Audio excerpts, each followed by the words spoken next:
Friends, रेवतीज किचनमध्ये तुमचं स्वागत आहे. तर मी आज बनवते चॉकलेट बनाना स्मूदी.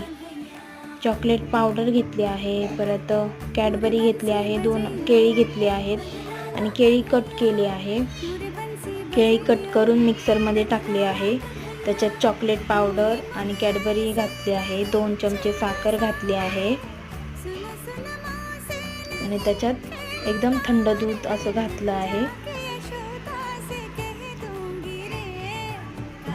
झाकण लावून त्याची स्मूथ पेस्ट केली आहे छान.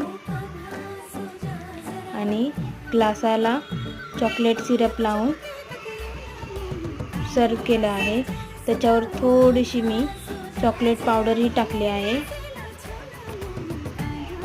आणि केळीने गार्निशिंग केलं आहे. किती छान झाली आहे बघा. प्लीज लाईक करा, सबस्क्राईब करा.